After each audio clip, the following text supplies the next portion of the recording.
గౌరవ సీఎం శ్రీ రేవంత్ రెడ్డి గారి అధినాయకత్వంలోని ప్రజా ప్రభుత్వం అర్ధనారీశ్వర స్ఫూర్తితో ట్రాన్స్జెండర్లకు గౌరవప్రద జీవితాన్ని కల్పిస్తుంది.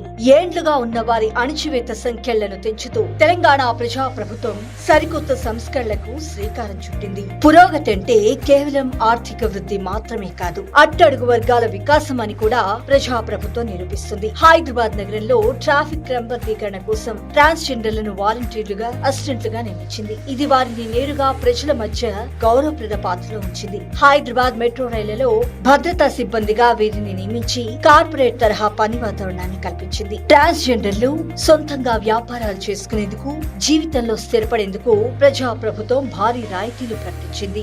వీరు చిన్న చిన్న వ్యాపారాలు ప్రారంభించేందుకు 100% సబ్సిడీతో కూడిన రుణాలను అందించాలని ప్రజా ప్రభుత్వం నిర్ణయించింది. అంటే తీసుకున్న రుణాన్ని తిరిగి చెల్లించే అవసరం లేకుండా ఆర్థిక చేయూతను అందిస్తుంది. వారి కోసం ప్రత్యేకంగా స్పెషల్ స్కిల్ డెవలప్మెంట్ ను ఏర్పాటు చేసింది. దీని ద్వారా వారికి వివిధ రంగాల్లో శిక్షణ ఇచ్చి ఉద్యోగాలకు అర్హులుగా మారుస్తుంది. కేవలం సామాజిక వర్గాలుగా చూడకుండా వారిని ప్రభుత్వ భాగస్వాములుగా చూడటం ఈ ప్రజా ప్రభుత్వ ముఖ్య ఉద్దేశం. రేషన్ కార్డులు, పెన్షన్లు, హెల్త్ కార్డుల వంటి ప్రాథమిక సౌకర్యాలు ట్రాన్స్జెండర్లకు సులభంగా అందేలా ప్రత్యేక చర్యలు తీసుకుంటుంది. వారి కోసం ప్రత్యేక సంక్షేమ బోర్డులను మరింత బలోపేతం చేసే దిశగా ముందడుగు వేస్తుంది. ట్రాన్స్జెండర్లు అంటే కేవలం వేడుకల్లో కనిపించే వారు మాత్రమే కాదు, సమాజాన్ని నడిపించే పోలీస్, మెట్రో మరియు పరిపాలనా విభాగాల్లో భాగస్వాములు కావాలని ప్రజా ప్రభుత్వం ఒక స్పష్టమైన కార్యాచరణతో ముందుకెళ్తుంది. ఇప్పుడు తమిళనాడు ముఖ్యమంత్రి ఎంకే స్టాలిన్ కూడా తమ రాష్ట్రంలో ట్రాన్స్జెండర్లను హోంగార్డులుగా నియమిస్తామని ప్రకటించడం తెలంగాణ ప్రభుత్వ పనితీరుకు దక్కిన